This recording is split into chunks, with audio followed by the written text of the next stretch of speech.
हमारे यहाँ कोई मेहमान आता है, वीआईपी गेस्ट, तो उसके लिए रेड कारपेट बिछाया जाता कि जनाब आज वीआईपी गेस्ट आ रहे हैं।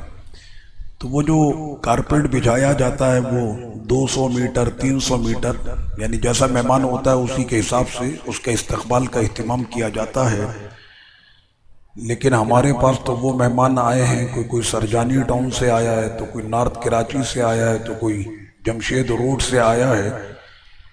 तो जमशेद रोड से यहाँ तक कितने किलोमीटर और सरजानी टाउन से यहाँ तक कितने किलोमीटर है।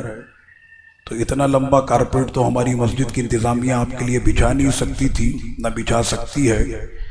तो रब्बे करीम ने फिर फरिश्ते भेज दिए, उन्होंने अपने पर बिछा दिए थे जिस पर आप बैठकर यहाँ तक पहुँचे हैं।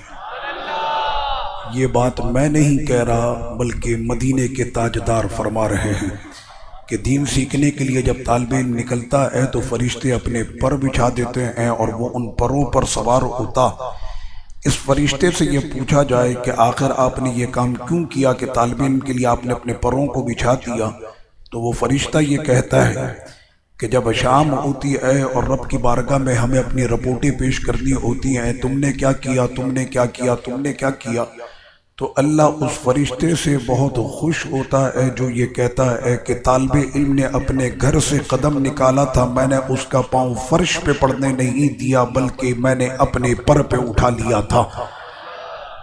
वो रब को राज़ी करने के लिए ये काम करते। तो जो फरिश्ते सिर्फ तालिबे इल्म को लेकर चलें तो उनसे रब राज़ी होता है, तो फिर ईमान से बताओ जो दीन हासिल करने वाला तालिबे इल्म होगा उसका मकाम क्या होगा। हाँ, तो ये दीन सीखने वालों के लिए तो मैंने आपको बताया कि समंदर की मछलियाँ भी उसके लिए, दीन वाले के लिए क्या करती हैं, दुआ करती हैं।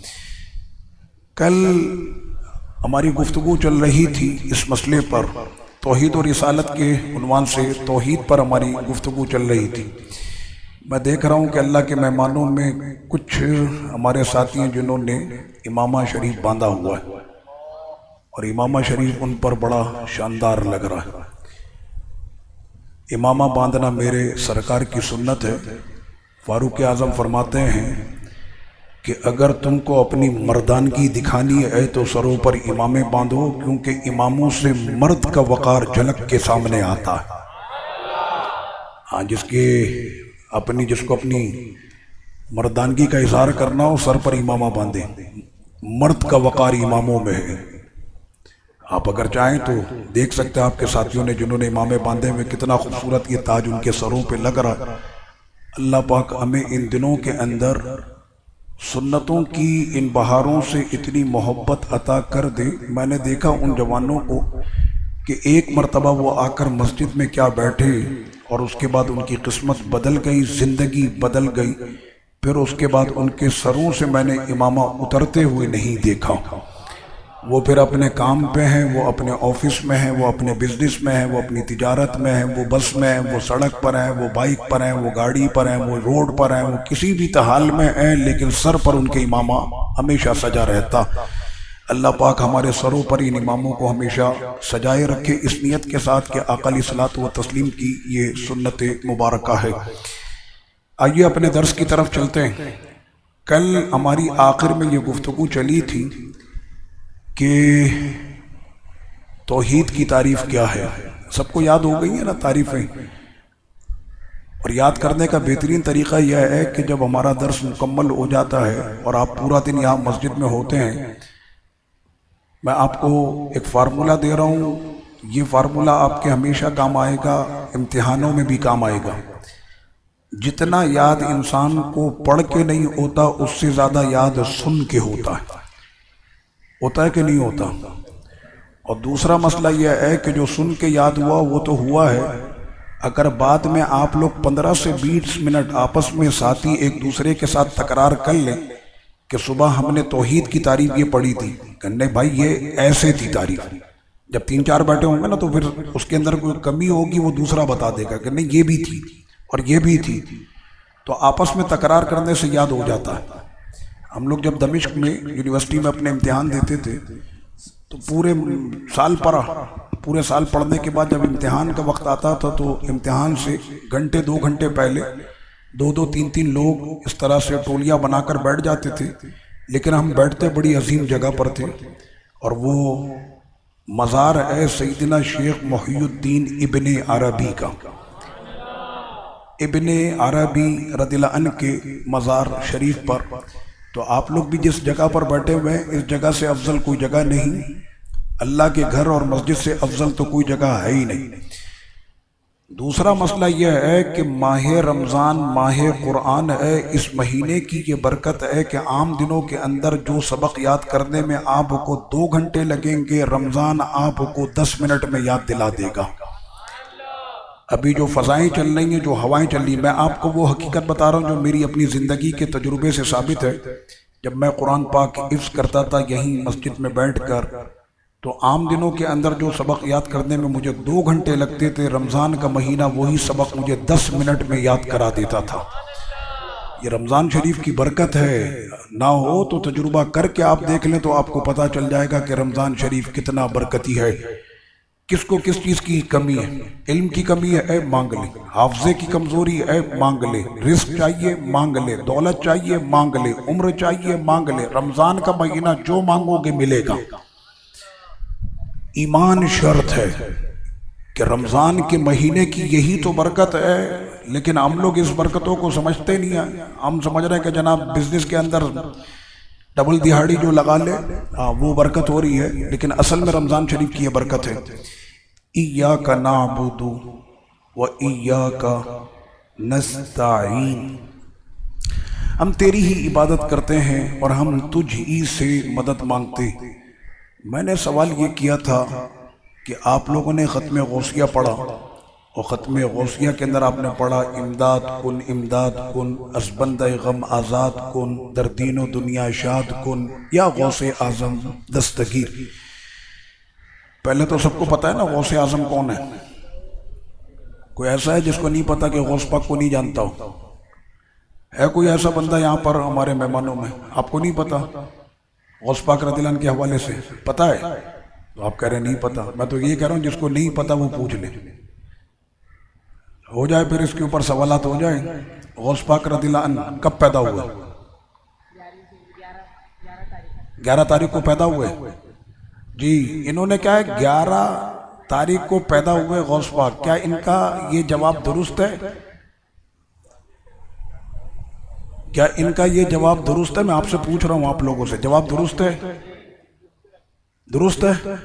चले जी, एक ने एक वोट मिल गया इनको, एक ने कह दिया हाँ दुरुस्त है। कैसे दुरुस्त है भाई?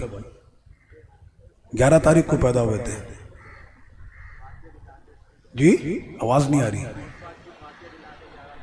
गौस पाक रज़ियल्लाहु अन्हु की फातिहा दिलाते हैं ना 11 तारीख को, इसलिए गौस पाक 11 तारीख को पैदा हुए थे जी। जनाब माइक पर बता दें। चले खोले, माइक नहीं खुला हुआ है। कौन है जी? पहली रमजान अल मुबारक, पहली रमजान अल मुबारक गौस पाक का यौम विलादत है। तो जब बच्चा पैदा होता है तो उसकी ग़िज़ा माँ का दूध है। तो गौस पाक रज़ियल्लाहु अन्हु रमज़ान में क्या दूध तनावल फरमाते थे? बच्चे का तो पैदा हुआ, उसको क्या पता है रोज़ा चल रहा है? यहाँ तो बड़ों को नहीं पता होता। हाँ जी, कौन बताएगा क्या कैफियत होती थी गौस पाक रज़ियल्लाहु अन्हु की? और कादरियों कहाँ रह गए? वो पूरे साल हमारे कराची में इतनी 11वीं की बिरयानी खाई है, कहाँ गई है सारी बिरयानियाँ? अब पता भी तो होना चाहिए ना, जिनके नाम की बिरयानियाँ खाई हैं तो उनकी सीरत के बारे में भी तो पता होना चाहिए ना कि गौस पाक रज़ियल्लाहु अन्हु की क्या करामत थी, क्या करते थे जी। माइक तो ऑन करो भाई। शहरी में दूध पीते थे, रफ्तारी में दूध पीते थे। सुभान अल्लाह। वो माँ के दूध से सहरी करते थे और वालिदा के दूध से फिर इफ्तार करते थे। पूरा दिन गौस पाक दूध नहीं पीते थे, जिससे लोगों को ये पता चल गया कि रमज़ान का महीना शुरू है। और गौस पाक ने अपने बचपन में ही बता दिया। चले आपने ये बात तो बताई, इधर भाईजान आपने ये बात तो बता दी। मुझे ये बताएं कि गौस पाक रज़ियल्लाहु अन्हु जब पैदा हुए तो जब थोड़े से आप बड़े हुए तो कौन से स्कूल में दाखिला लिया था गौस पाक ने? स्कूल में दाखिला नहीं लिया था, मदरसे में लिया था। मदरसे में दाखिला लिया था, ये बिल्कुल सही बात कही उन्होंने। स्कूल में दाखिला नहीं लिया था उन्होंने, मदरसे में दाखिला लिया था। अच्छा, जब मदरसे में दाखिला लेने के लिए गए थे तो वहाँ पर उस्ताद ने उनसे पूछा था आपको पढ़ना आता है नहीं आता, तो फिर आपने क्या फरमाया था? 14 पारे उन्होंने सुना दिए थे। 14 सिपारे थोड़े से कम कर दिया आपने। चलें जी, 18 17 सिपारे गौस पाक रज़ियल्लाहु अन्हु ने ज़बानी सुनाए थे। तो ये 17 पारे गौस पाक ने कौन से मदरसे में याद किए थे? माँ के पेट में। सुभान अल्लाह, क्या बात है। तो इससे ये पता चला कि माँ के पेट में भी याद होता है। अब ये सवाल है, अब तो मेडिकल शुरू हो गई यहाँ पे। कहाँ गए डॉक्टर साहब हमारे? हाँ डॉक्टर साहब, माँ के पेट में कोई बच्चा याद कर सकता है? क्या बात कर रहे हैं आप? मैं भी साबित करूंगा कर सकता है। बताएं कैसे? अब हम आपकी मेडिकल देख रहे हैं, हम तो मेडिकल के स्टूडेंट थोड़ी है, हम लोग तो कुरान पाक वाले हैं हजरत। आप अपने तौर पे बताएं, जो आपका रिसर्च क्या कहता है इस पर? मेडिकली तो नहीं हो सकता, लेकिन मेडिकली तो पॉसिबल नहीं है। अच्छा, नहीं है, मेडिकली पॉसिबल नहीं है। चलिए अब मैं आपको रूहानी तौर पे बताता हूँ पॉसिबल है किस तरह से। सुने गौर से। जब बच्चा पैदा होता है डॉक्टर साहब, तो माँ और बच्चे के साथ एक नाली का कनेक्शन होता है। उसकी जिंदगी 4 माह से शुरू हो जाती है। 40 दिन में उसका रिस्क उम्र सब लिख दिया जाता है। लड़का होगा लड़की होगा ये भी लिख दिया जाता है। उसके बाद फिर उसमें जिंदगी आ जाती है। माँ का खाना, बच्चे का खाना, माँ का पीना, बच्चे का पीना। यूरोप वाले ये दिखा रहे हैं अल्ट्रासाउंड के अंदर कि पेट के अंदर बच्चा बड़ा मुस्तरिब है, क्या कहते हैं, डिप्रेशन। तो वो यूरोपियन ने दिखाया कि माँ ने कान में हैंड फ्री लगाई और उसने गाना सुनना शुरू किया। तो वो ये दिखा रहे हैं कि जैसे जैसे माँ गाना सुन रही है तो वो शिकम की कैफियत भी दिखा रहे हैं कि बच्चा बिल्कुल मुतमईन होकर सो गया। तो वो बता रहे हैं कि ये मौसीकी के जरिए से माँ को भी सुकून मिला। जब माँ सुकून में आई तो पेट में बच्चा भी सुकून से सो गया। माँ के साथ उसका कनेक्शन जुड़ा हुआ है उस वक्त तक जब तक कि वो माँ के शिकम से आ नहीं जाता। कुरान का इल्म जो हमें बताता है, ऐसा भी बच्चा पैदा होता है कि पैदाइशी तौर पर वो जुकाम है, फ्लू हो रहा है, पैदा हुआ है तो वो नज़ला हो रहा है उसको। तो वहां पर कौन सी उसने आइसक्रीम खाई है? मैं कहते हैं ना आइसक्रीम खाने से नज़ला हो जाएगा, ठंडा पीने से आपको नज़ला हो जाएगा। वो असल में खाई अम्मा ने होती है और अम्मा की ठंड उसको लग रही होती है। ये मैं आपको हकीकत बता रहा हूँ। रमज़ान शरीफ में अल्लाह पाक ने मुझको बेटा अता किया अभी इसी रमज़ान में। तो वो बेटा जो है मेरा, वो पैदा हुआ तो उसको जुकाम हो रहा था, उसको नज़ला। अब आदमी सोच में पड़ जाए कि माँ के शिकम में ये नज़ला कैसे। तो यूरोप वाले ये दिखा रहे हैं कि जैसी माँ ने हैंड फ्री लगाकर मौसीकी सुनी है तो वो बच्चा पेट में सुकून से सो गया। जब मौसीकी का असर बच्चे पर होता है तो जिसकी माँ कुरान पढ़े तो उसका असर नहीं होगा। तो माँ ने कुरान पढ़ा तो उस कुरान का असर हुजूर गौस पाक रज़ियल्लाहु अन्हु पे फरमाई। यहीं तक मेरी वालिदा ने पारे पढ़े थे, मैंने कुरान के वो पारे माँ के शिकम में याद कर लिए, लेकिन साथ में ये भी जहन में रहे कि ये मेरे गौस की करामत है। अरे कि बस की बात नहीं है, ये मेरे गौस की करामत है, इसलिए कि आप महबूबे सुबानी। तो सवाल हमारा अपनी जगह पर अभी भी मौजूद है भाई। सवाल यह है कि आपने कहा इमदाद कुन नज़बंदे गम आज़ाद कुन, के ये बंदा गम के अंदर है, गौस पाक मेरी मदद को आइए। दर दीन और दुनिया शाद कुन, मेरी दीन और दुनिया के अंदर मुझे खुशियां अता फरमा। या गौसे आजम दस्तगीर। दस्तगीर का मतलब किसी को पता है? दस्तगीर का मतलब, आप ये नहीं कहिएगा हमारे सामने वाले मोहल्ले का नाम दस्तगीर है जी। दस्तगीर का मतलब, दस्तगीर हाथ थाम लेने वाला, और इसका एक मतलब है मदद करने वाला। जैसे हम कहते हैं ना कि फलां ने हमारी दस्तगीरी की, तो ये भी इसका माना होता है। और ये गौस पाक रज़ियल्लाहु अन्हु का लक़ब है, गौसे आज़म दस्तगीर रज़ियल्लाहु अन्हु। कौन सी जबान का लफ्ज है ये दस्तगीर? अभी तो सीखने बैठे ना। हाँ जी, फारसी। फारसी, बिल्कुल सही। दस्त फारसी में किसको कहते हैं? तो हाथ थामने वाला दस्तगीर, सही है। जवाब कौन देगा इसका?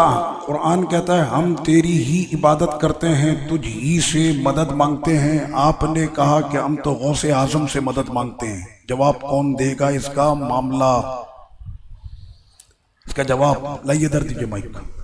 आप लोगों की तवज्जो होनी चाहिए, इंशाअल्लाह सबने मुनाजिर इस्लाम बनना है जी। हम गौसे आज़म को वसीला बनाते हैं क्योंकि वो अल्लाह वाले नेक बंदे हैं, तो अल्लाह ताला उनकी बरकत से हमें नवाजेगा। हमारी नीयत अल्लाह से ही मांगनी की होती है, लेकिन हम गौस पाक के ज़रिए मांगते हैं। गौस पाक के ज़रिए से वसीला करते हैं और गौस पाक अल्लाह के मकबूल बंदे हैं, महबूब सुबानी है। अल्लाह उनके वसीले से हमको अता करता है। क्या ऐसा करना जायज़ है? क्या अल्लाह के सामने वसीला ना बनाए तो क्या अल्लाह नहीं देगा? अब ये फिर एक और सवाल है आगे। क्योंकि जैसे कि आपने बताया था कल के अमल का दारोमदार नियतों पर है, तो हमारी नियत जो है वो अल्लाह जानता है, तो हम अल्लाह के नेक बंदे को वसीला बना रहे हैं ताकि वो हमें उसकी बरकत से नवाजे। सामने वाला कह रहा है मुझे दलील चाहिए, लफ्ज़ों से नहीं चलेगा काम, इस पर मुझे दलील दें कि ऐसा करना जायज़ है और किसी ने किया है। अगर किया है तो बताओ, किसी ने ऐसा किया है कि अल्लाह के वलियों को वसीला बनाया है और उसने ऐसा किया है तो बताएं जी।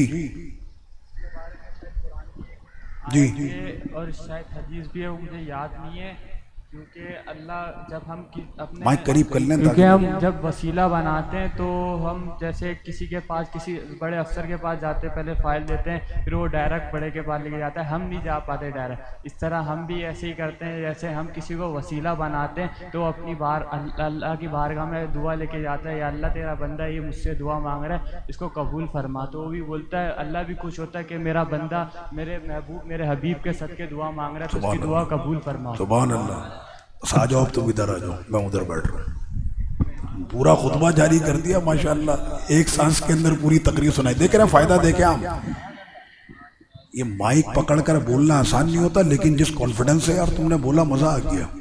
वाह, ये देखो गौस पाक का फैज है ये। नहीं, हकीकत है। आप अभी मैं आपको बता देता हूँ यहाँ पर आपको पता चलेगा। मेंबर की अपनी जो है ना, वो एक होती है घबराहट। अच्छा, अब लीजिए, यहाँ पर मसला यह है कि आपने के बात की कि ठीक है, हम जब किसी बड़े ऑफिसर के पास जाते हैं तो हम उसके लिए कोई सिफारिशी पहले से तलाश करते हैं कि साहब बंदा आ रहा है अपना, इसका ज़रा ख्याल कीजिएगा। चलिए, ये तो हो गया दुनिया का मामला। दलील मुझे चाहिए इस पर। ये अभी तक लफ्ज़ों की लफाजी चल रही है, दलील चाहिए, दलील। जी मौलाना साहब। सूरह माइदा, सूरतुल माइदा, माइदा आयत नंबर 55। माइदा का मतलब क्या होता है? माइदा का मतलब मुझे नहीं पता, आप इस्लाह फरमाते। दस्तरखान। अच्छा, हाँ ठीक है। उसमें अल्लाह ताला फरमाते हैं कि अल्लाह, उसका रसूल सल्लल्लाहु अलैहि वसल्लम, दुरूद शरीफ नहीं पढ़ा आप लोगों ने? सल्लल्लाहु अलैहि वसल्लम। नेक बंदे जो नमाज पढ़ें, रुकू करें और ज़कात दें, वो तुम्हारे मददगार हैं। आहा, सुभान अल्लाह, सुभान अल्लाह। बेशक जी, आप कुछ बता रहे हैं, लाइए इनको माइक दीजिए। मैंने कहा था एक माइक और कर लें, दाएं का एक तरफ, बाएं का एक तरफ, 2 माइक होने चाहिए। कहाँ गए भाई? 2 माइक रखो भाई। हाँ जी। अस्सलाम वालेकुम। वालेकुम सलाम। पूरा याद नहीं है, मगर ये हुजूर सल्लल्लाहु अलैहि वसल्लम के ज़माने का ही वाक़या है कि सहाबा इकराम ने हुजूर सल्लल्लाहु अलैहि वसल्लम से बारिश के लिए दुआ करवाई थी। सहाबा इकराम ने आका अलैहिस्सलातु व तस्लीम से बारिश की दुआ एक नहीं, हुजूर तो जब तशरीफ़ लाए तब बारिश बरसती थी। बात आपने की है, लेकिन वाज़े नहीं कर पाए कहना क्या चाह रहे हैं। जी, और कहेगा इनको दीजिए, हाफिज साहब, हाफिज साहब को पहले इनको दीजिए। जी हाफिज साहब, सैयद साहब फरमाए। जब अल्लाह ताला ने हज़रत आदम अलैहिस्सलाम को जन्नत से नीचे उतारा था, तो हज़रत आदम अलैहिस्सलाम ने हुजूर सल्लल्लाहु अलैहि वसल्लम के मतलब वसीले से दुआ मांगी थी, मतलब माफ़ी मांगी थी। अच्छा, अब इसके अंदर देखे, एक बात मैं आज आपको बता दूं, सारे सुन ले भाई, ये बड़ा अहम मसला आ गया। ये जब बात हो शान नबी की तो उसमें ज़बान बहुत संभाल कर बात कर रही है।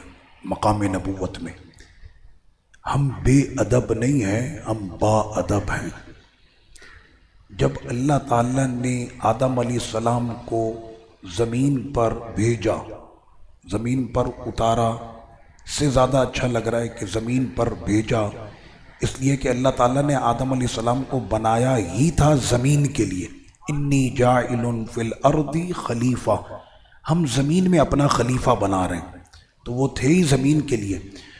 दूसरा मसला यह है कि उन्होंने आका अलैहिस्सलातु व तस्लीम का वसीला पेश किया था, बिल्कुल सही हदीस है, बिल्कुल सही।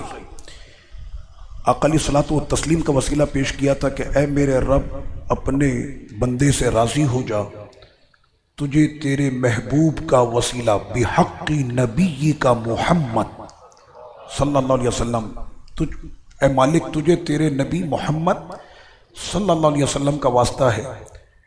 तो रब्बे करीम ने फिर क्या फरमाया था, चले आगे आप बता दें। जी कौन बताएगा? रब्बे करीम ने आगे क्या फरमाया था? हदीस याद है आपको? बिलाल शरीफ की महफिलों में ये हदीस बहुत ज़्यादा पेश की जाती है, ये मेरे सरकार की शान आली है। जी कौन बताएगा? जल्दी करें, नहीं है तो फिर मैं ही बता दूंगा। अच्छा, जब मैं ये बोल देता हूँ ना मैं ही बता दूंगा, सारे फिर बैठ जाते हैं, हम क्यों बताएं, आप ही बताएं। जी जब हज़रत आदम ने अल्लाह ताला से आदम अलैहिस्सलाम हज़रत आदम अलैहिस्सलाम से हज़रत आदम अलैहिस्सलाम ने अल्लाह ताला से अर्ज़ की थी, जो इनने बताई भी, तो अल्लाह ताला ने जवाब दिया कि मैंने तो अभी हुजूर सल्लल्लाहु अलैहि वसल्लम का अभी पैदा ही नहीं फरमाया, तो आपको उनके बारे में कैसे पता? तो हज़रत आदम अलैहिस्सलाम ने जवाब दिया था कि मैंने आसमान पे लिखा देखा था, ला इलाहा इल्लल्लाहु मुहम्मदुर रसूलुल्लाह। देखिए, आपने रिवायत सुना दी, लेकिन आपने अवामी अंदाज में रिवायत सुनाई है, ये अवामी रिवायत नहीं है। हमारे यहाँ एक प्रॉब्लम ये भी होती है कि बात मौलाना साहब से सुनी या कहीं पर पढ़ी या टीवी पर देखी या नेट पर देखी, अब उसको जब बयान करने जा रहा है तो उसके अंदर फिर वो अल्फाज अपने मिक्स कर देता है। अब मैं आपको असल रिवायत सुना रहा हूँ, वो है क्या? सैयदना आदम अलैहिस्सलाम ने रब्बे करीम की बारगाह में अर्ज़ की कि ए मालिक, तुझे तेरे हबीब मोहम्मद सल्लल्लाहु अलैहि वसल्लम का वासिता मुझे माफ़ी अता फरमा। तो रब्बे करीम ने फरमाया कि व कैफ़ा अरफ़्ता मुहम्मदा, यानी माफ़ी तो हो गई है, मगर आप भी तो बताएं कि आपने कैसे हमारे हबीब को पहचाना।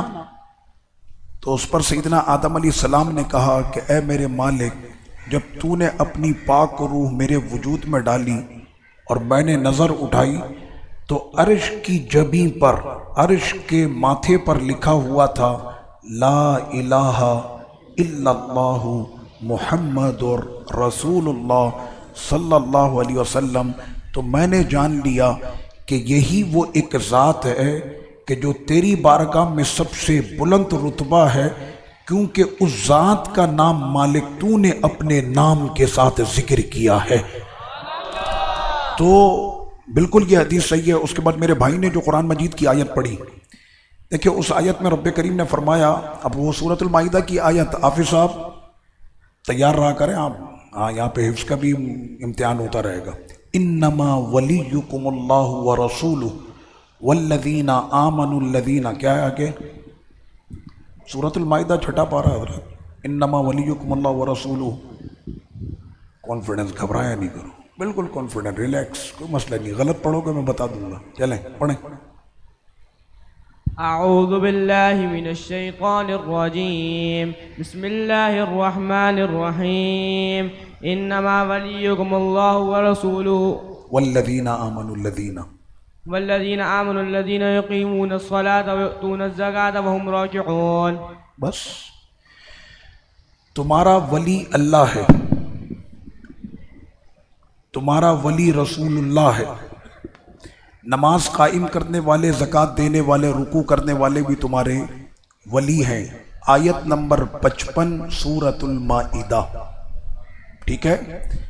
अब आप कहेंगे कि वली का मतलब क्या है? चले भाई अब वली का मतलब बताएं, यहाँ तो सवाल पे सवाल निकलेगा, वली का मतलब बताएं जी। वली का मतलब अल्लाह का दोस्त, ठीक है। और भी वली का माना हो सकता है, वली के और माने हो सकते हैं जी। मददगार, मददगार। वली का असल माना है निगहबानी करने वाला। हमारे यहाँ फादर को, अंकल को कहते हैं गार्जियन। कल आप अपने गार्जियन को लेकर आइएगा, आपने स्कूल की डेस्क तोड़ दी है, हम उससे वसूल करेंगे। होता है ना ये। कल आप अपने गार्जियन को लेकर आइएगा। गार्जियन से मुराद सरपरस्त, जिसकी निगरानी और निगहबानी में आप रहते हैं। वो बाप है, वो बड़ा भाई है, माँ है, वो चचा है, तो वो जो भी आपका बड़ा है, यानी जिसका दस्ते शफकत आपके सर पर है। अरबी में कहते हैं जीब वलीयक, कल अपने वली को लेकर आना। जब निकाह हो रहा होता है तो उसमें कहते हैं इज़्ने वली, वली की इजाजत से ये निकाह हो रहा है। तो वहां पर ऐसा नहीं है कि उस खानदान में सारे गौस पाक और ख्वाजा साहब बैठे होते। वहां पर वली से मुराद क्या है? निगरान, निगहबान, घर का सरपरस्त। वो कौन होता है? बाप है, चचा है। बात समझ में आ रही है आपके? तो कुरान मजीद ने कहा कि अल्लाह, उसके रसूल और नमाज पढ़ने वाले, ज़कात देने वाले, रुकू करने वाले, ये सारे तुम्हारे कौन हैं? मददगार। अल्लाह भी मददगार, उसका रसूल भी मददगार और नेक मोमिन भी। लेकिन इसी कुरान के अंदर फिर एक और एतराज हो जाएगा, वमा लकुम मिन दूनिल्लाहि मिन वली, अल्लाह के सिवा तुम्हारा कोई वली है ही नहीं। पहले पारे से लेकर 30वें पारे तक मुताद्दिद मकाम पर यह आयत आती है कि नहीं? वमा लकुम मिन दूनिल्लाहि मिन वली वला नसीर, ना कोई वली है तुम्हारा और ना ही कोई तुम्हारा मददगार है। अब दे इसका जवाब। जी जनाब, कौन जवाब देगा इसका? इल्मी नशिस्त। तवज्जो आपने रखनी है, तवज्जो रखे, तवज्जो। जी, अल्लाह ज़ाती तौर पे और बाकी नबी वगैरह अताई। अल्लाह ताला ज़ाती तौर पर है और अम्बिया और औलिया अताई तौर पर के उनकी अता से। लेकिन आयत मैंने आपके सामने पढ़ दी है, मुझे आयत का जवाब चाहिए कि अल्लाह ताला ने वहाँ पर ये नहीं फरमाया ज़ाती अताई की कोई क़ैद वहाँ पर नहीं है। रब ने फरमाया अल्लाह के सिवा तुम्हारा कोई वली नहीं, तुम्हारा कोई मददगार नहीं है। और ख़ुद रब्बे करीम फिर 6ठे पारे में फरमा रहा है कि अल्लाह भी वली, उसका रसूल भी वली, नेक मोमिन मुत्तकी परहेज़गार भी तुम्हारे वली हैं। तो क्या कुरान की ये दोनों आयतें आपस में टकरा रही हैं? एक तरफ तो मना किया कोई भी नहीं है, एक तरफ फरमाया गौस, ख्वाजा, दाता, ये सारे तुम्हारे वली हैं। जवाब जी, इधर दीजिएगा माइक। ये हमारे मौलाना साहब को। जी, ये आयत मुसलमानों के लिए नहीं होगी। अब आया जवाब।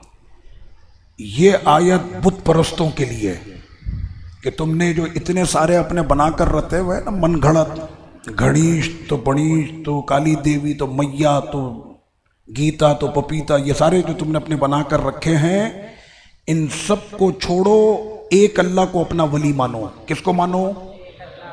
और जब तुमने एक अल्लाह को अपना वली मान लिया तो अब रब की तरफ से तुमको ये इनाम दिया जाता है, अल्लाह भी तुम्हारा मददगार, उसका रसूल भी मददगार, गौसो, ख्वाजा, दाता, सारे वली तुम्हारे मददगार हैं। अब समझ में आ गया? ये बहुत अहम मसला, इसको समझने का है। ये एक ज़माने तक इन्हीं आयतों को पढ़ पढ़ के हमारे ऊपर फिट की गई। हिंदुस्तान के अंदर एक शख्स है ऐसा, वो कहता है कि कुरान मजीद की 25 आयतों से मैं साबित करूंगा कि अल्लाह का रसूल भी आपको कुछ नहीं दे सकता, और रसूल से भी अगर कोई मांगता है तो ये खुला शिरक है। और कुरान मजीद की मैं 25 आयतों से ये बात साबित करूंगा। हमारे एक दोस्त हैं, कोलंबो में होते हैं, वो मौलाना एहसान साहब, अल्लाह उनकी उम्र दराज फरमाए। उन्होंने जाकर उसको पकड़ा जिसने ये बात की थी ना। वो बड़े वर्ड्स बताता, वर्ड्स ये है, इसका वॉल्यूम ये है, इसका आयत नंबर ये है, फला इंग्लिश और ये वो बाद में पता चला सारे बंदे उसके अपने खड़े होते हैं। मैं हिंदू था, आपकी बात सुन के मैं मुसलमान हो गया, मैं ये था, मैं वो हो गया। मैंने कहा इंडिया के अंदर तो हमारी बहनों के बुरके खींच देते हैं, तू इतनी आज़ादी के साथ इतने बड़े बड़े मजमे लगा रहा है, हिंदू तुझे कुछ भी नहीं कह रहे। बाद में पता चला उन्हीं का बंदा है। ज़रा तवज्जो करे, बहुत ख़तरनाक इस्लाम के अंदर जो वारें होती है ना, और इस्लाम के ऊपर जो हमले होते हैं इतने ख़तरनाक अंदाज में होते हैं। इसीलिए तो कल हमने पढ़ी थी सूरह मुनाफिकून। इंशाअल्लाह मैं उसकी तफसीर भी बताऊंगा कि मुनाफिकों के हमले होते कैसे हैं। आपकी अक्ल दंग रह जाएंगी। इतने खतरनाक इस्लाम पर हमले होते हैं और इतने खतरनाक अंदाज में होते हैं। तो मौलाना एहसान साहब गए इसके पास, पहले उसको नेट के ऊपर मुनाजरे का चैलेंज किया। कहना तू कहता है कि अल्लाह के रसूल से मदद मांगना शिरक है, और तू कहता है कुरान में 25 आयतें, एक आयत दिखा दे, एक। कितनी? और मैं आपको भी कह रहा हूं और हमारे इस कैमरे की वसातत पूरे जहां में हमारा पैगाम जा रहा है, किसी के पास अगर एक आयत है तो पेश कर दे। ये मेरा चैलेंज है, एक आयत, एक आयत कि अल्लाह के रसूल से मदद मांगना शिरक है, एक आयत। वो सारी आयतें बुतों की हैं, बुत परस्तों की हैं। अकल में ये बात नहीं आती। अल्लाह ने जिस हबीब को इतना मकाम अता किया और उनका कोई चाहने वाला कहे सरकार मेरी मदद को आए, तो रब फरमाएगा है हबीब आपसे इसने मदद मांगी, मुशरिक हो गया ये। अल्लाह अकबर। चले अब जब बात निकली है तो मैं इस पर एक बात आपको कहता हूं, आप लोग नोट नहीं करते, कोई एक आदमी नोट भी किया करे मेरी बातें, ये आपके बड़े काम आएंगी।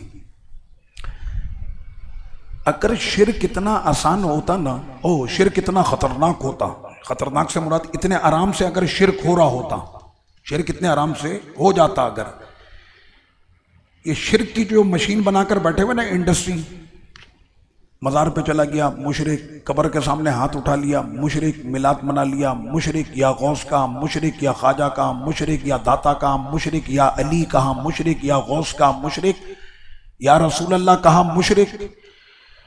अगर इन बातों से इतना शिर्क हो रहा होता, और शिर्क सबसे बड़ा गुनाह है, सबसे बड़ा कौन सा गुनाह है? इन्ना शिर्क लज़ुल्मुन अज़ीम, सबसे बड़ा गुनाह तो शिर्क है। तो आका अलैहिस्सलात व तस्लीम अपने गुलामों से फरमाते कि मेरे गुलामों होशियार, शिर्क से हमेशा महफूज रहना, कभी मुझे या रसूल अल्लाह कह के नहीं पुकारना, और अली को कभी या अली कह के नहीं पुकारना, और मेरे बाद जो है किसी नबी को, किसी सहाबी को, किसी अहले बैत को, किसी वली को पुकारना नहीं, वरना शिर्क हो जाएगा। कुरान मजीद में जिस शिर्क की मुजम्मत की गई वो किसकी की गई? वो कहने लगे आसमान का एक खुदा है, जमीन का भी एक खुदा है। फिर कहने लगे पानी बरसाने वाला एक खुदा है, सब्जी उगाने वाला एक खुदा है। समझ रहे आप? इतने सारे खुदा बना दिए। तो रब्बे करीम ने वहां पर किसका रद्द किया है पूरे कुरान में? बुत परस्तों का। किसका किया है? किसका किया? कहीं पर सहाबा इकराम का किया है? मुझे बताओ कुरान में शान किसकी बयान हुई है? मुशरिकों की या अबू बकर सिद्दीक की, फारूक आजम की, उस्मान गनी की, मौला अली की? इनकी शान बयान हुई है ना। और तरदीद और मुजम्मत किसकी आई है? कुफार की, मुशरिकीन की और मुनाफिकीन की, इनकी मुजम्मत है। तारीफें किसकी हैं? सहाबा की, अहले बैत की, इनकी तारीफें। वलियों की तारीफें नहीं है, वलियों की तारीफें अल्ला इन्ना औलिया अल्लाह ला खौफुन अलैहिम वला हुम यहज़नून, खबरदार अल्लाह के वलियों को ना खौफ है और ना इनको कोई गम है। अब अगर ख्वाजा साहब कि उनकी कब्र पे मैं चला जाऊं और मैं ईमान से खारिज हो जाऊं, तो रब ने इतनी बुलंद शान जो कुरान में उनकी बयान की है। सूरह फातिहा आप पढ़ते हैं? तर्जुमा सबको याद है सूरह फातिहा का? अब कम से कम सूरह फातिहा का तर्जुमा तो सबको आना चाहिए। चलें अभी सूरह फातिहा का तर्जुमा मुझे कोई सुनाए। कौन सुनाएगा सूरह फातिहा का तर्जुमा? अब 5 वक्त की नमाजों के अंदर हम सूरह फातिहा पढ़ते हैं, हमें कम से कम पता तो होना चाहिए कि हम अपने रब से क्या मांग रहे हैं। लोग कहते हैं कि नमाज में हमें खुशू नहीं आता। चले अब मैं आपको बताता हूं, कल भी ये सवाल मुझसे किसी ने किया था कि नमाज में खुशू नहीं आता, वजह क्या है? वजह यह है कि हमारा ध्यान तिलावत पे होता ही नहीं है। हमारा ध्यान तिलावत पे नहीं होता। कसम खुदा की आज से ये तजुर्बा करना, ऐसे जब हाथ बांध के खड़े होता ना, फिर पक्का इरादा मैं अपने रब को देख रहा हूं, और नहीं देख रहा तो मेरा रब मुझको देख रहा है। अब आप रब के साथ मुखातब हैं, आप कहते हैं अल्हम्दुलिल्लाहि रब्बिल आलमीन। क्या तर्जुमा है भाई इसका? नहीं, एक आदमी बताए, जिसको है वो एक आदमी बताए ताकि सब सुने। चले इधर माइक दे दें, तर्जुमा करें। और जो लोग हिस्सा नहीं मिला रहे, मैं उनको कहूंगा आज हिस्सा मिला लें। अल्लाह भी देख रहा है, अल्लाह का हबीब भी आपको देख रहा है। तमाम तारीफें अल्लाह के लिए हैं। आगे अल्हम्दुलिल्लाह रब्बिल आलमीन। जी आप करेंगे, इनको दीजिएगा ये जी। बिस्मिल्लाहिर्रहमानिर्रहीम। अल्हम्दुलिल्लाह रब्बिल आलमीन। तमाम तारीफ़ें अल्लाह के लिए। अर्रहमानिर्रहीम। अभी पूरा तर्जुमा नहीं हुआ है। अल्हम्दुलिल्लाह रब्बिल आलमीन। रब्बिल आलमीन का तर्जुमा करें ना, जो तमाम जहानों का पालने वाला। ये हुई ना बात। अब जब हम सूरह फातिहा का तर्जुमा शुरू करते हैं अल्हम्दुलिल्लाह रब्बिल आलमीन, तमाम तारीफें, जैसी आपने कहा ना तमाम तारीफें, सारे बाहर हो गए। जितने भी आपके दिल में बैठे हुए थे ना, सदर साहब, वजीर आजम साहब, वजीर आला साहब, गवर्नर साहब, फलां साहब, ये साहब, वो साहब, सारे साहब बाहर। क्यों? तारीफ है तो बस मेरे खुदा की, तारीफ है तो बस अल्हम्दुलिल्लाह मेरे रब की तारीफ है। सारी तारीफ, तारीफों के लायक है ही वही। बगैर सुतून के इतना बड़ा आसमां जिसने बना दिया उसकी तारीफ नहीं होगी। हमारे यहाँ तो कोई डिजाइनिंग अच्छी कर दे आर्किटेक्ट, वो कहता है यार इससे बड़ा आर्किटेक्ट कोई है ही नहीं। तो मेरे रब के लिए सारी तारीफें जिसने बगैर सुतून के इतना बड़ा आसमां खड़ा किया है। वो कभी होता है ना, वो पुरानी इमारत हो जाती है ओल्ड सिटी के अंदर, तो वहाँ पर बल्दिया वाले पहले से पहुँच जाते, चलो भाई इमारत खाली करो। कहना मैं कहाँ खाली करूँ, मुझे नेमुल बदल कोई फ्लैट दो पहले। कहना नहीं फ्लैट तो नहीं दे रहे, लेकिन तुम्हारा ये फ्लैट भी हम गिराने के लिए आए हैं, इससे पहले कि ये खुद गिर जाए। अगर ये गिरेगा तो इससे लोगों की जानों का नुकसान है। तो हमें इस बात का डर होता है कि ये इमारत ना गिर जाए। कभी आपने नहीं सोचा कहीं ये आसमान ना गिर जाए? तो रब ने फरमाई ये गिर नहीं सकता क्योंकि हमारे हुक्म पे ये रुका हुआ है, हवा में रोका हुआ है मेरे रब ने, बगैर सुतून के। है कोई सुतून आपने देखा? कोई पिलर खड़ा है? रब ने फरमाया हमारे ऑर्डर पे ये आसमान रुका हुआ है, और ये गिरेगा भी नहीं तब तक जब तक कि हमारा ऑर्डर नहीं होगा। तो तमाम तारीफें हमारे रब के लिए, अल्हम्दुलिल्लाह रब्बिल आलमीन। अब जब आपने कहा ना जो तमाम जहानों का पालने वाला है, फिर आपको ख्याल नहीं आता कि मुझे माँ के शिकम में मैं पानी की एक बूंद था, फिर वो इतना बड़ा मैं टुकड़ा बना जिसको मुद्गा कहते हैं, फिर वो उससे बढ़ते बढ़ते उसी के ऊपर जो है वो गोश्त चढ़ा, उसी पर हड्डी चढ़ी, उसी पर खाल आई, उसी पे नक्शो निगार बना, और ऐसा बना कि रब ने फरमाया ज़रा चेक कर लेना, किसी भी मिक़यास में डालकर तुमको 1 सेंटी का भी फर्क नहीं मिलेगा। दोनों हाथों की उंगलियां बिल्कुल उतने ही साइज की होंगी। अगर ये तसव्वुर आपके जहन में आ जाए कि आंख में बंद करूं तो मेरे लिए जहां अंधेरा है, तो आप एक नेमत के ऊपर अपने खुदा के लिए कहेंगे अल्हम्दुलिल्लाह। तो जिस वक्त में आपको ये ख्याल आना शुरू होगा ना, तो खुद ब खुद आपके वजूद के अंदर एक कैफियत ऐसी बेदार होना शुरू होगी। मैं कुरान मजीद पढ़ रहा होता हूँ तरावी में, और आप यकीन करें मैं अपनी धुन में कुरान मजीद पढ़ रहा होता हूँ। जहाँ मैंने कुरान में ज़्यादा तामुक किया, गौर किया, फिर मैं नहीं पढ़ पाता, फिर मैं दूसरी कैफियत हो जाती है। ये मैं आपको हकीकत बता रहा हूँ। आप इसमें थोड़ा सा गौर करेंगे ना, तो फिर इसका चार्जिंग आपके साथ शुरू होगी, फिर आप देखिएगा कि इसका असर कैसा है। अर्रहमानिर रहीम तर्जुमा जल्दी जल्दी करें, चलें इनको दीजिएगा। अर्रहमानिर रहीम तर्जुमा। जो रहमान और रहीम है, रहमान और रहीम है, रहम करने वाला, रहम करने वाला, निहायत मेहरबान और निहायत रहीम है, और निहायत रहम करने वाला, मेहरबान और रहम करने वाला।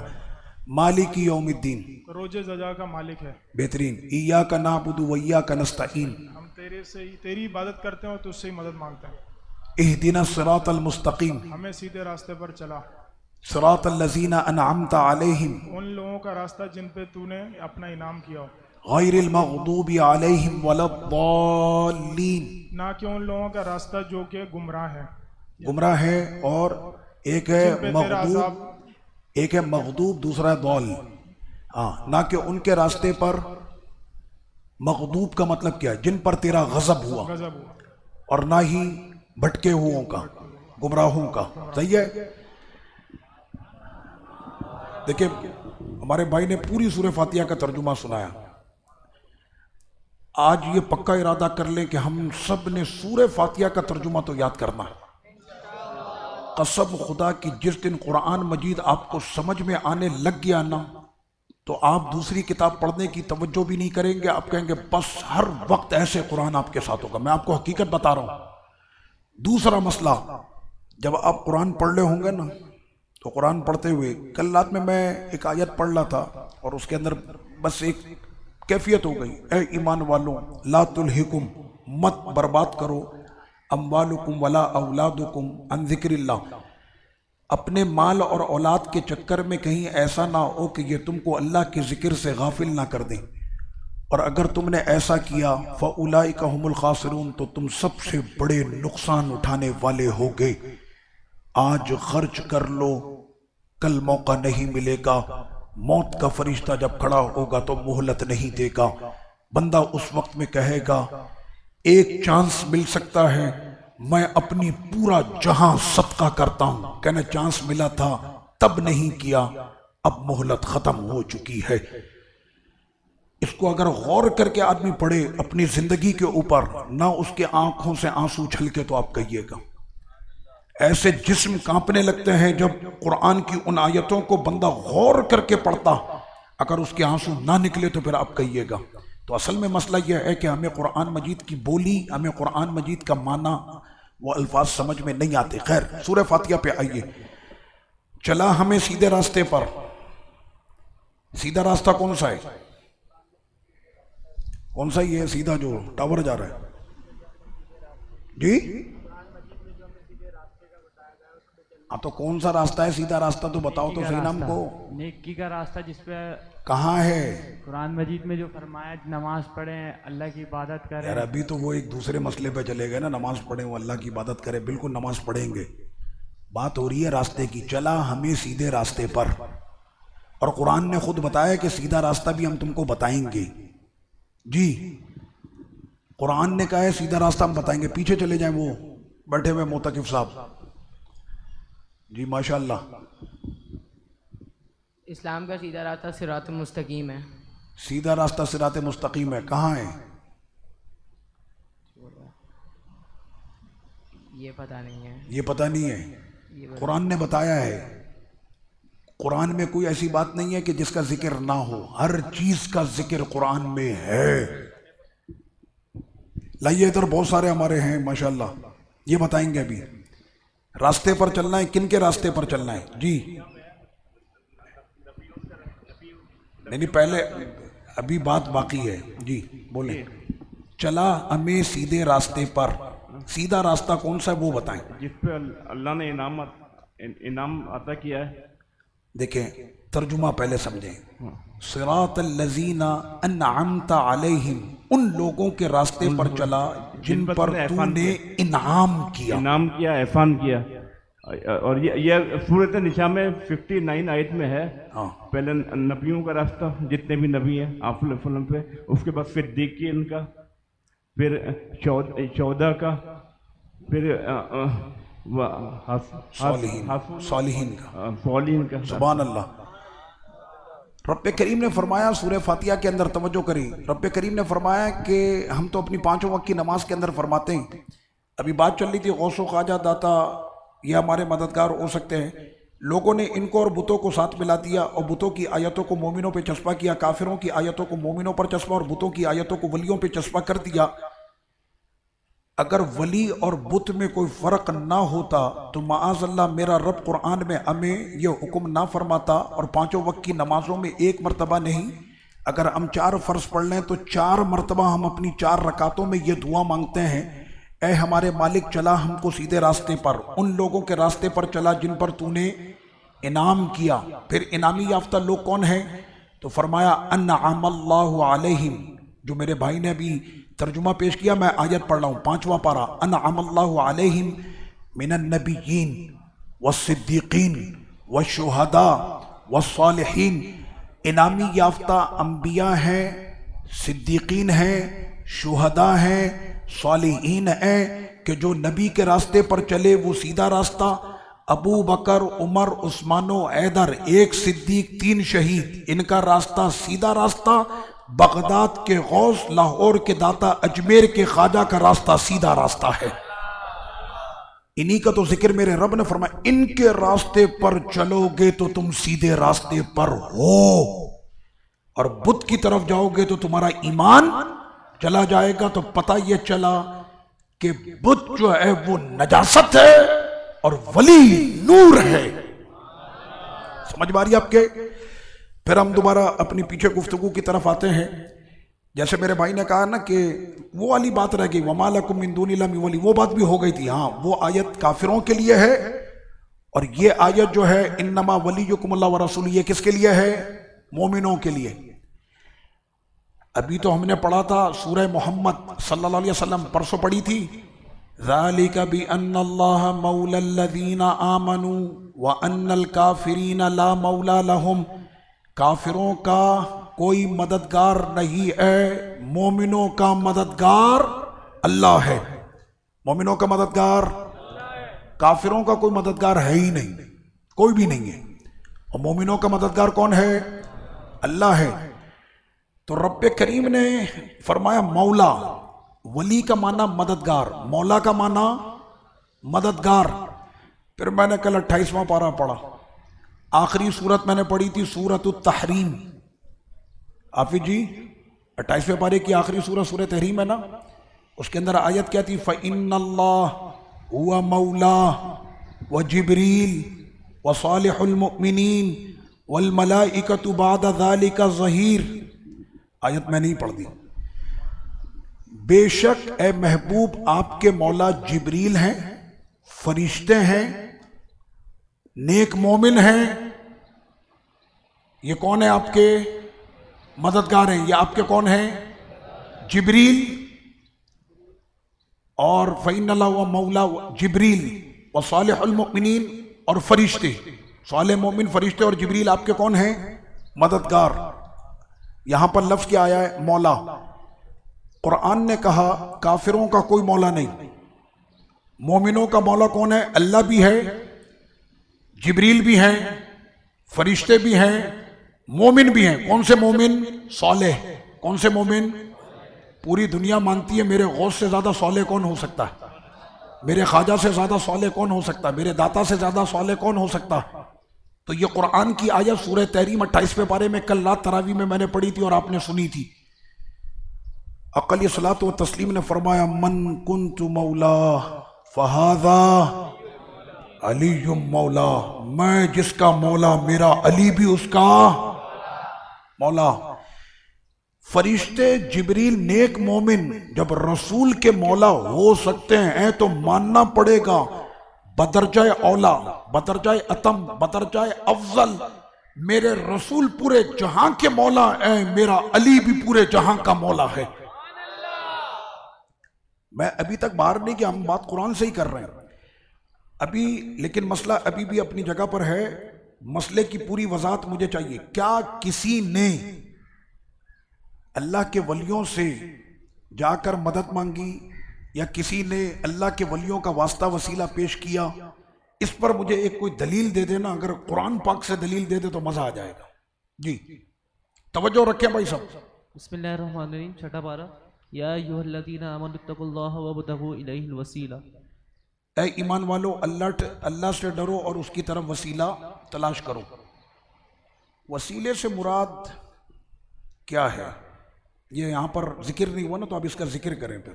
वसीले से यानी क्या, हमारी ऐसी ज़बान नहीं है कि हम अल्लाह ज़त को डायरेक्ट हम अल्लाह ज़त से दुआ मांगे, अल्लाह ज़त से कुछ अर्ज़ करें। हम अपने नेक लोगों को हम इसका वसीला बनाते हैं कि अल्लाह उनकी रसाई अल्लाह ज़त के दरबार तक हो सकती है। नेक लोगों का वसीला रब्बे करीम की बारगाह में पेश करते हैं कि ऐ मेरे मालिक, अपने इन प्यारे बंदों के सदक़े हमारी दुआओं को कबूल फरमा। चले ये बात तो हो गई आपकी अपनी जगह। क्या किसी ने ऐसा कोई काम किया है कि जो हमारे लिए दलील बन जाए कि जनाब फलां ने ये काम किया था और कुरान में ये वाक़या मौजूद है? वाक़या तो है जी। आप बता रहे हैं कोई वाक़या? जी।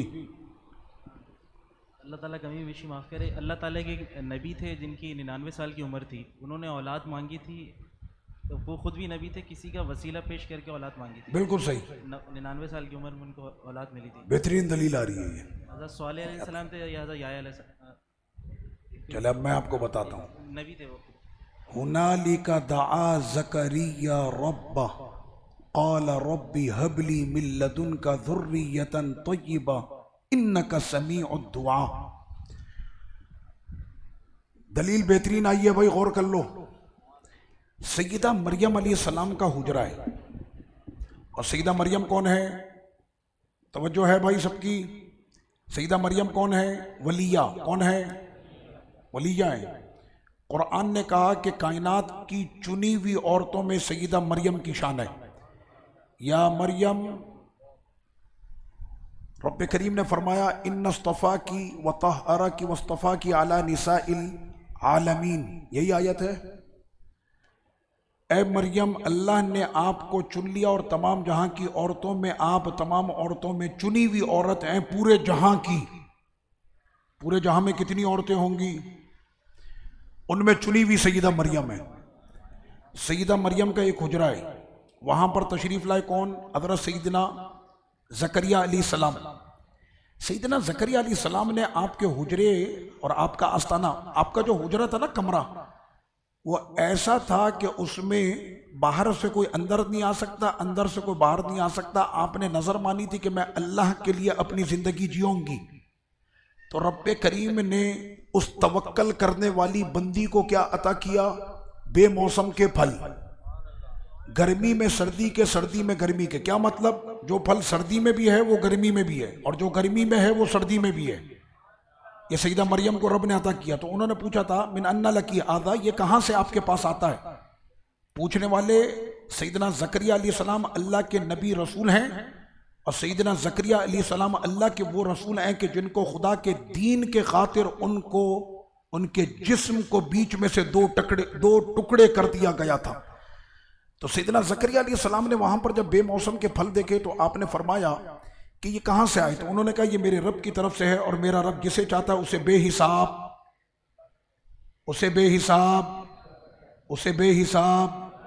बेहिसाब रिस्क अता करता है। याद रहेगा? तवज्जो मेरी तरफ रखें, बेहिसाब रिस्क अता करता। सैयदना ज़करिया अलैहिस्सलाम नबी रसूल हैं। नबी का हर अमल उम्मत के लिए हिकमत होता है। क्या नबी के लफ्ज़ों की जो है वो शान वली से कम होती है? नहीं, ज़्यादा होती है। नबी रसूल का मकाम वली से बहुत ज़्यादा होता है, बहुत ज़्यादा। सैयदना ज़करिया अलैहिस्सलाम ने उम्मत को ये सिखाने के लिए, समझ लो, हुनालिका, अब इसका तर्जुमा मैं कर रहा हूँ अरबी मफहूम में, उसी जगह पर। हमसे कोई कहता है ना वो फलां कहाँ है, हम कहते हैं हुनालिका, वहां पर है। तो उसी जगह पर, ये कुरान का लफ्ज है, और कुरान का जो लफ्ज बयान होता है उसके लफ्ज के अंदर भी बहुत बड़ी हिकमत होती है। उसी जगह पर, कहां पर? वलिया के आस्ताने पर, उसी जगह पर।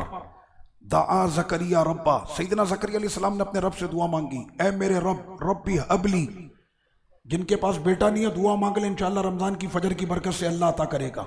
रब्बी हबली, ऐ मेरे रब, मुझको एक सुतरा बेटा अता कर दे। बेशक तू दुआओं का सुनने वाला है। मसला यहां पर यह है कि हुनाली का कुरान ने क्यों कहा उसी जगह पर? क्योंकि वो जगह अल्लाह के वलिया की थी। उसी जगह पर आपने दुआ मांगी, बेटा मिला कि नहीं? अभी दुआ हुई है, और अभी के अभी फरिश्ते पहुंचे हज़रत ज़करिया अलैहिस्सलाम के पास।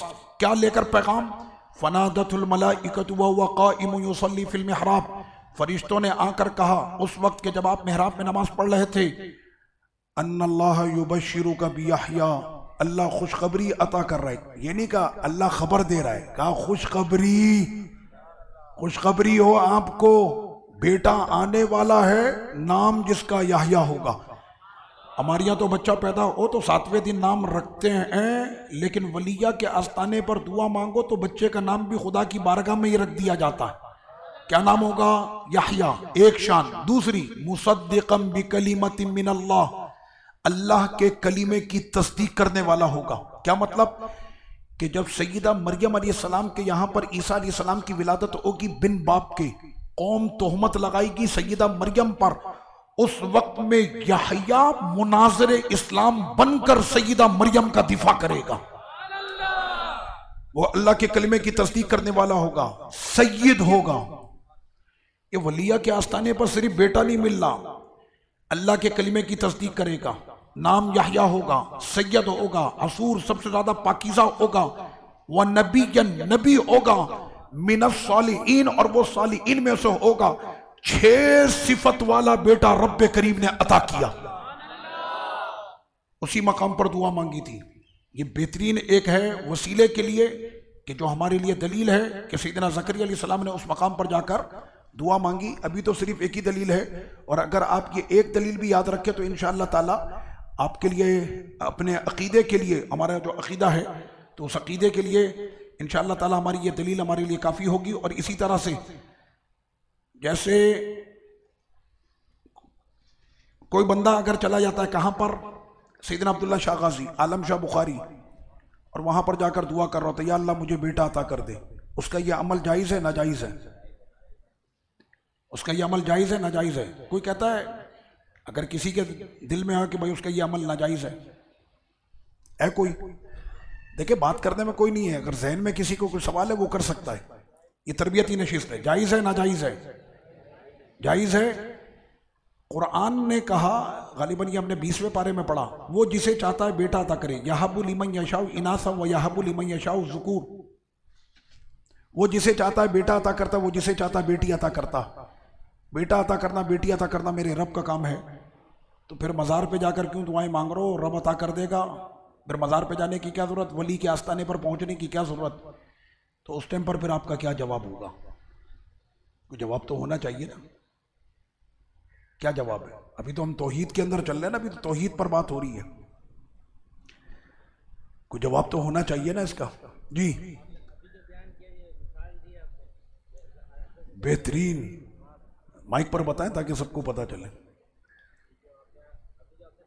माइक तो ऑन करो भाई, आला बंद है माइक, माइक ऑन करें। जी बंद कर दिया शायद। जी फिर बंद है माइक, आवाज़ नहीं आ रही।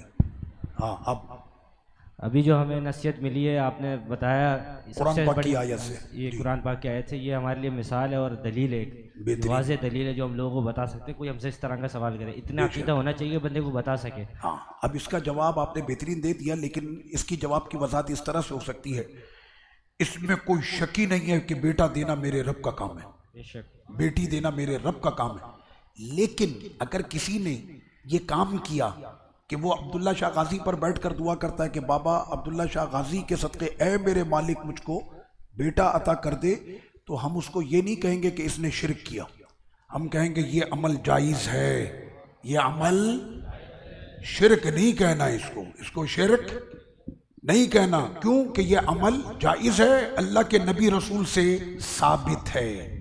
बस देने वाली ज़ात तो है ही मेरे खुदा की। हमने जब कलमा पढ़ लिया तो हमारा ये ईमान है। देने वाली ज़ात किसकी है? अल्लाह के प्यारे तो उसका वसीला बन जाते हैं, अल्लाह के प्यारे तो उसके सबब बन जाते हैं। बात आपके समझ में आ गई? हदीस पाक सुनाकर मैं गुफ्तगू ख़त्म कर रहा हूँ, और वो हदीस क्या, मैंने अपना मौजू मुकम्मल कर दिया अभी का। अगर शिरक इतने आराम से हो रहा होता, या रसूलुल्लाह नहीं बोलना शिरक हो जाएगा, या गौस नहीं बोलना शिरक हो जाएगा, और शिरक नहीं होगा, कोई चुड़ैल हो गई है, शिरक हो जाएगा। समझ में आ रही आपके? तो अगर ये मामला इतना आसानी से हो रहा होता तो सरकार फरमाते कि मेरे बाद कोई या रसूलुल्लाह नहीं पुकारे, या अली नहीं पुकारे, या गौस नहीं पुकारे, किसी बंदे को नहीं पुकारे। कुरान ने जो मुजम्मत की बुत परस्तों की है, किसकी की है? बुत परस्तों की है। मेरे आका ने तो अपने गुलामों को तौहीद पर सनद दी है। जानते हैं क्या है वो सनद? बुखारी शरीफ की सही मुत्तसिल मरफू मुतवातिर हदीस मेरे सरकार फरमा रहे हैं। आका अलैहिस्सलातु व तस्लीम ने क्या फरमा? भाईजान दर्स हो रहा है, यहां पर हदीसें चल रही हैं, बड़ी मेहरबानी। आका अलैहिस्सलातु व तस्लीम ने क्या फरमाया? फरमाया वल्लाहि मा अखाफु अलैकुम अन तुशरिकु मिन बादी। हुजूर के सिर्फ अल्फाज अदा हो जाएं तो वो भी जहां के लिए वही होते।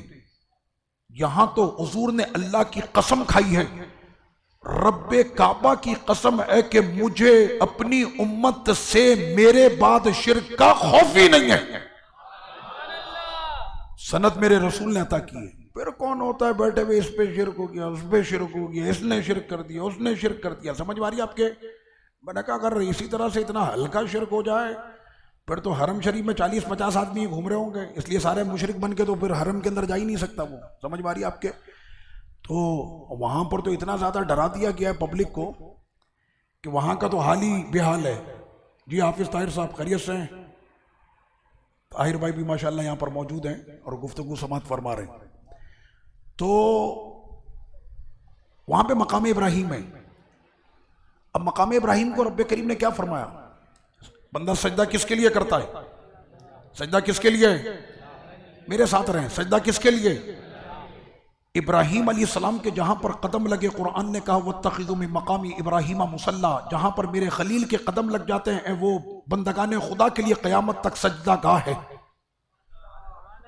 उनके कदम जहां लगे तुमने माथा लगाना है, तुमने। तो वहां पर है, आप गए हैं हरम शरीफ पे, आपने देखा मकाम इब्राहिम बना हुआ। क्या बना हुआ है? मकाम इब्राहिम। अब बंदा तवाफ करते हुए आ रहा है ना, उस आदमी मकाम इब्राहिम को छूते हुए भी जा रहा है। वो शिरक की जो फैक्ट्री लगी हुई है ना, ला ला ला ज्यादा शिरक शिरक।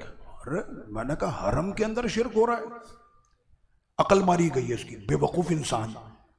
वो हरम के अंदर अगर कोई शिरक की मशीन है या कोई शिरक की जगह है तो हटाओ ना उसको। मेरे सरकार ने तो फतेह मक्का के दिन हरम को पाक किया था, बुतों से किया था कि नहीं किया था? मकाम इब्राहिम को क्यों नहीं बाहर निकाला? वो भी तो पत्थर का है ना, है कि नहीं है? उसको क्यों नहीं निकाला? बुतों को तोड़ के बाहर निकाला है। मकाम इब्राहिम वहीं पर है। क्या मतलब? वो पत्थर एक जैसे नहीं होते, पत्थर एक जैसे। वहां पर एक पत्थर ऐसा है जिसको बगैर चूमे तो इबादत भी शुरू नहीं होती, अजरे अस्वद। कहने ये कब्र भी पत्थर है, ये बुत भी पत्थर है, वो उस पत्थर को पूजे, तुम इस पत्थर को पूजो। मैंने कहा पत्थर एक जैसे नहीं होते, अकल पे पत्थर है क्या? हरम भी पत्थर का, दीवारें भी पत्थर की, मकाम इब्राहिम भी पत्थर का। वहां पर वो पत्थर के जिसको चूमे बगैर इबादत भी शुरू नहीं होती, सारा पत्थर ही पत्थर है। लेकिन उन्हीं पत्थरों के माबैन एक ऐसा भी पत्थर है जिसे कौम 10 जिल हज को टिका टिका के पत्थर मारती है। देखा है आपने? वो भी तो पत्थर है ना। फर्क क्या है? प्यारों से निस्बत हो तो कौम चूमती है, और बेईमाने से हो तो कौम पे टिका के देती है। समझ में आ रही है आपके? एक ही जमीन पर दोनों चीजें हैं, लेकिन प्यारों से निस्बत हो तो रहमानी है, बेईमानों से हो तो शैतानी है। मसला समझ में आ गया आपके? अस्सलाम वालेकुम। आप लोगों की नशिस्त जारी है, आप लोग ऐसी तशरीफ रखें, तशरीफ रखें, आप लोग की नशिस्त जारी है।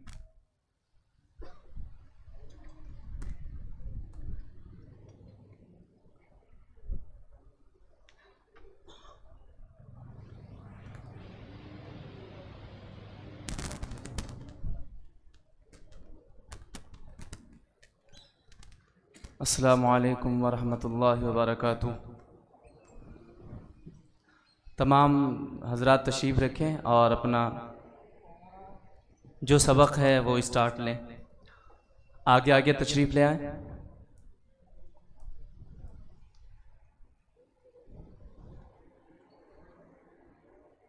अऊज़ु बिल्लाहि मिनश शैतानिर रजीम।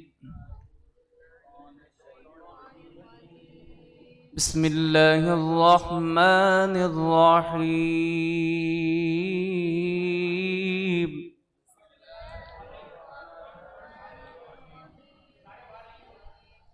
कुल हुवल्लाहु अहद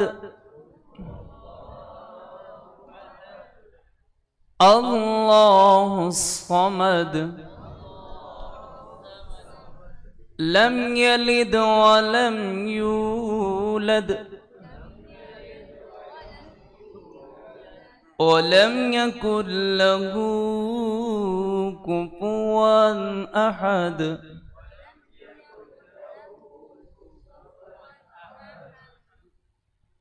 बिस्मिल्लाहिर्रहमान